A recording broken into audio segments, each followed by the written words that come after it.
দিনের রাষ্ট্র পরিচালনা হবে ডাক্তার শফিকুর রহমানের নেতৃত্বে। জামায়াতের কেন্দ্রীয় কর্মপরিষদ সদস্য ডক্টর রেজাউল করিম বলেছেন, জামায়াত আগামী দিনে ক্ষমতায় আসলে রাষ্ট্রের সকল সুযোগ সুবিধা মানুষের ঘরে ঘরে পৌঁছে দেওয়া হবে।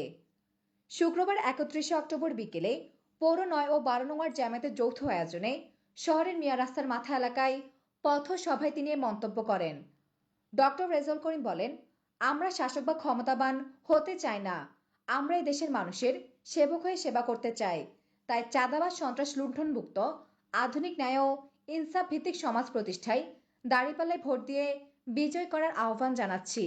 এ সময় পথসভায় শহর জামায়াতের আমির অ্যাডভোকেট আবুল ফরহান ঈশানের সভাপতিত্বে উপস্থিত ছিলেন জেলা সহ সেক্রেটারি মাওলানা নাসিরউদ্দিন মাহমুদ, শহর নায়েবে আমির মাওলানা জহিরুল ইসলাম প্রমুখ। আমরা এই জন্য শাসক হইতে চাই না, আমরা ক্ষমতাবান হইতে চাই না। আমাদের আমির জামাত মানবিক নেতা ডাক্তার শফিকুর রহমান বলেছেন, আমরা এদেশের মানুষের সেবক হয়ে সেবা করতে চাই। আপনারা কি আমাদেরকে সেই দাঁড়িপাল্লায় সমর্থনের জন্য মা বোনেরা ইনসাফ ভিত্তিক কোরআনের সমাজ, উই ওয়ান্ট জাস্টিসের সমাজ, ইনসাফের সমাজ, চাঁদাবাজ মুক্ত সমাজ, লুণ্ঠন মুক্ত সমাজ, উন্নয়নের সমাজ প্রতিষ্ঠার জন্য দাঁড়িপাল্লায় ভোট দেওয়ার জন্য প্রস্তুত আছে? আমরা আজকে আপনাদের যদি ভোট দেন, আমরা আপনাদেরকে কার্ড দেব না।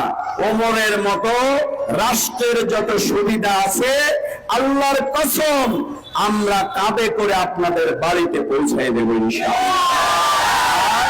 এই নারী বোনদের উপরে কেউ আঘাত দিবেন না। যদি আঘাত দেন, আমার মা বোনদের উপরে যদি কোন সন্ত্রাসীরা কোরআনের তালিমে এবং দাঁড়িপাল্লার কাজ করতে গেলে নারীর উপরে যদি আঘাত হানেন, ফ্যাসিবাদের দোসরদের যেই পরিণতিতে জুলাই যোদ্ধারা প্রতিরোধ করেছিল, আমরাও সেইভাবে মোকাবেলা করব। ফেব্রুয়ারিতে সকল দল মিলে অবাধ সুষ্ঠু নির্বাচন আমরা করতে চাই, নাকি বলেন?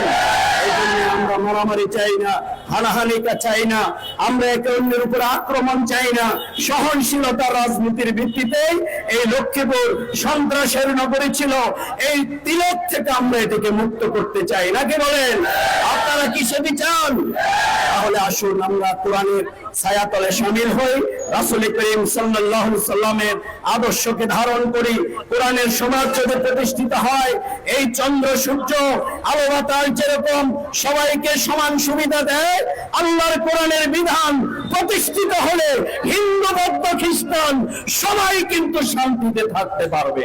এই জন্য আমরা এই কয়েকদিন আগেও, গত মাসেও কিন্তু আমরা মন্দিরের উন্নয়নে, মসজিদের উন্নয়নে, মাদ্রাসার উন্নয়নে গত মাসেই সম্ভবত আমরা 48 লক্ষ টাকার সুবিধা জনগণের কাছে পৌঁছে দিয়েছি।